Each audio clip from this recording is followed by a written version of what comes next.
Ya, selama 3 bulan terakhir ini memang kalau kekerasan fisik itu selalu dilakukan di dalam ruangan yang tidak ada CCTV. Kalau di rumah itu di kamar pribadi, dan kalau kekerasan yang di hotel itu sudah 2 kali. Yang pertama di hotel di Medan, dan itu memang saya tidak melaporkan karena saya ada acara, jadi saya masih memaafkan. Tapi kalau yang di Medan pertama kali tanggal berapa? Itu 17 November 17 November ya. dan 2022. 22. Yang kedua tanggal? Yang kedua kalau di hotel itu ya di Kediri itu di Grand Surya di tanggal 8 Januari 2023, dan itu memang model terbaru ya, maksudnya biasanya kan saya dibekap seperti tadi, Dibekap berdiri, dipiting lah istilahnya, dipiting. sampai saya tuh nggak bisa bergerak karena kan kalau kita di squeeze begitu keras itu kaki sama tangan pasti udah lemes banget, atau dibekap yang saya bilang tadi sampai saya nggak bisa napas. Dan yang di tanggal 8 itu gaya terbaru mungkin ya, jadi saya diangkat, didorong ke tempat tidur, kemudian saya ditindih di daerah perut, tangan saya seperti yang diperagakan tadi dipegang, dan memang kepala saya dikunci pakai jidatnya dia. Kepalanya dikunci pakai jidat. Iya, jadi kepala saya nggak bisa gerak karena dikunci pakai jidatnya dan ditekan sedemikian keras sampai saya waktu memandang langit-langit atap hotel itu kan putih ya, tapi saking kerasnya tuh kayak 1, 2, 3 sampai saya tuh gelap, dan saya merasa itu tulang hidung saya geser, makanya saya bilang Abi ini patah nih, kayaknya patah. Nah begitu dia lepas saya berdiri itu darah ngocor. Jadi kalau dokternya sih menyimpulkan sepertinya pembuluh darah saya yang pecah, jadi bukan hidung saya patah, pembuluh darah saya yang pecah. Jadi itulah yang menyebabkan saya kaget, karena saya pikir biasanya kekerasan itu memang nggak ada bukti ya, karena kalau tulang rusuk saya kan harus visum. Sementara waktu itu memang saya belum siap visum karena saya masih mencintai Ferry. Saya masih memberikan kesempatan karena Ferry selalu bilang minta maaf demi Allah, demi Rasulullah tidak akan melakukan lagi. Tapi di tanggal 8 Januari 2023 begitu saya berdarah, hal pertama yang dilakukan adalah mau menghapus darah saya dengan handuk. Makanya saya dorong dia. Saya bilang saya nggak mau. Menghilangkan bukti. Saya mau telepon ke ibu saya. Kemudian saya ambil telepon, dia rebut telepon saya mau ambil telepon hotel di sebelah tempat tidur, dia ambil lagi. Kemudian nggak tahu bagaimana, pasti Allah nolong saya, dari keadaan berdarah-darah saya masih bisa loncat. Padahal dia ngeblok jalan saya masih bisa loncat dan lari keluar. Saya minta tolong, tapi sekali lagi karena hari itu hari Minggu, mungkin penghuni kamar sebelah pada sarapan, jadi saya teriak-teriak nggak ada yang nolongin. Dan di depan Hotel Grand Surya itu ada acara Car Free Day, sehingga ada suara musik yang begitu kencang. Akhirnya saya sampai ke ujung lift, karena kamar 511 sampai ke ujung lift itu cukup jauh. Jadi saya pencet lift, nggak kebuka, tapi pas saya nengok ke sini dari arah situ, dari arah lift barat ada mbak-mbak janitor. Saya bilang, Mbak, tolongin saya, Mbak. Saya sambil berkata, tolongin saya, panggil polisi. Tapi rupanya mbak-mbak itu disuruh menjauh sama Ferry. Itu pun saya tahu setelah penyidik kasih tahu, kan kelihatan dari CCTV ya. Jadi dia suruh menjauh, makanya saya bingung kenapa mbak itu nggak mendekat. Tapi saya ingat, saya bilang, Mbak, panggil polisi, tolong panggil polisi. Akhirnya dia pergi, begitu dia pergi yang saya ingat adalah saya harus ambil handphone, karena pada saat itu saya ambil handphone yang salah, bukan handphone yang ini yang ada nomor semua keluarga. Saya lari lagi ke kamar, saya ambil handphone, begitu saya ambil handphone dia ambil lagi. Kemudian di situ saya lihat muka dia udah benar-benar beringas karena saya udah lari-larian. Nah saya didorong ke ujung tembok. Nah disitulah saya pikir saya udah deh lewat. Tapi begitu dia mau nyerang saya tatap matanya Ferry. Saya bilang, jangan bunuh saya. Ingat, kamu punya ibu perempuan, kamu punya adik perempuan. Dan di saat saya bilang ibu perempuan, memang dia kayak terdiam gitu, gak sadar. Dan secepat itu saya ambil lagi handphone saya di tempat tidur, saya langsung pencet berapapun nomornya, dan alhamdulillah kepencet video call. Dan yang ngangkat adalah ketua DPD dari partai saya. Disitulah begitu dia ngelihat saya bilang, tolong mas, tolongin. Dia pikir saya kecelakaan. Saya bilang, enggak, saya ini disakitin sama suami saya, tolong panggil polisi. Nah saya lagi ngomong gitu, mbak janitor yang tadi udah manggil satpam dan juga manajer masuk ke dalam kamar. Nah hal pertama yang ditanyakan adalah, Pak Ferry ini ada apa? Sama satpam hotel. Kemudian Ferry bilang, saya lihat banget bagaimana dia mengatur semua ekspresi dan body language-nya. Dia bilang, ini bukan saya saya nggak tahu apa. Di situ saya benar-benar ngerasa kaget, kecewa, karena saya pikir kalau suami anggaplah kilaf, tapi dia tidak akan pernah menghalang-halangi saya untuk saya minta tolong, baik lewat handphone maupun telepon. Tapi saya masih menunggu, apakah kalau polisi yang datang dia akan berkata yang sama atau berkata yang jujur. Nggak lama kemudian Pak Yanuar dari Intel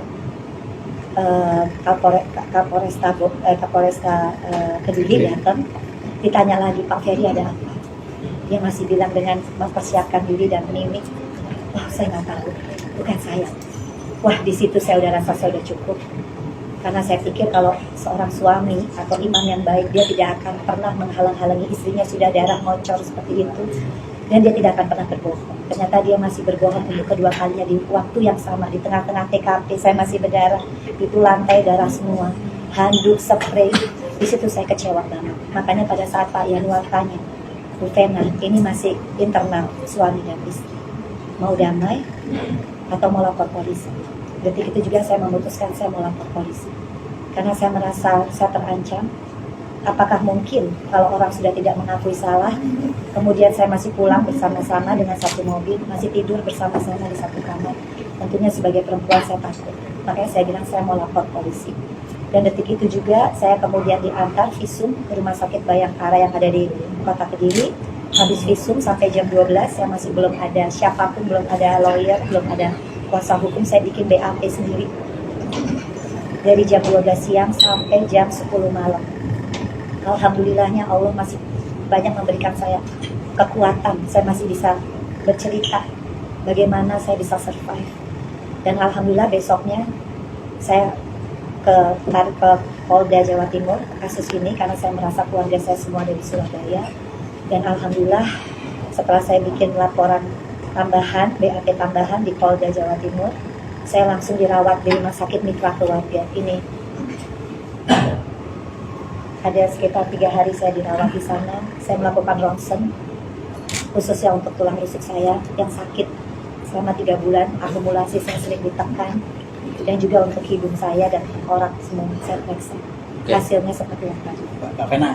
Kalau untuk saat ini, yang paling saya rasakan adalah saya tidak bisa beraktivitas seperti biasa, karena selama beberapa tahun ini kan adalah pekerjaan saya itu dan juga influencer.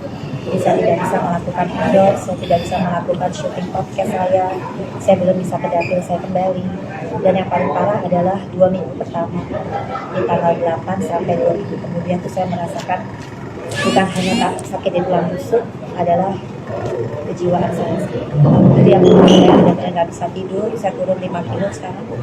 Saya benar-benar ketakutan, parno, sering nangis. Itu parahnya adalah untuk di rumah sakit Mitra Keluarga.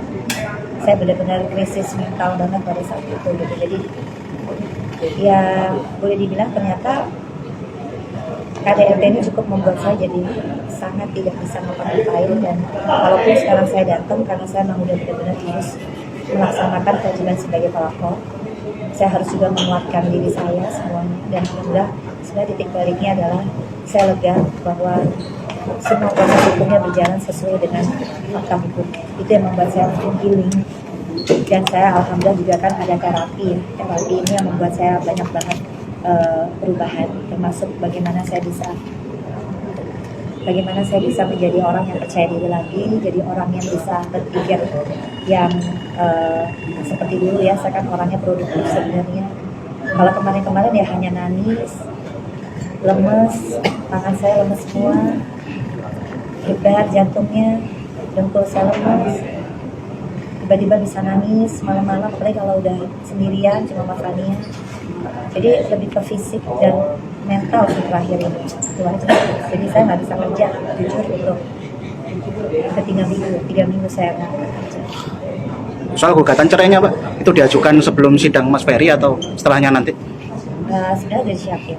Sudah disiapin? Sudah disiapin, tapi kan draft itu kan kita harus baca dulu. Dan memang saya tuh terakhir ini memang untuk fokus, kadang-kadang fokus saya suka nggak terlalu kayak dulu ya. Dulu kan saya dalam satu waktu saya bisa fokus terhadap 2 pekerjaan, 3 pekerjaan. Dan ini suara saya juga baru ada. Kemarin tuh kan terlalu nangis kebanyakan. Itu juga saya juga sakit kan, ngomong sakit gitu. Karena lebih ke hati sih. ya gimana ya, saya sampai nggak tahu sakitnya mana duluan, antara sakit hatinya saya, sakit ininya saya, lemesnya saya, karena kan ada beberapa tahapan. Jadi pada saat saya selamat itu mungkin adrenalin apa tuh namanya, adrenalin saya begitu besar sehingga saya masih bisa bikin BAP sendiri, masih bisa nginget.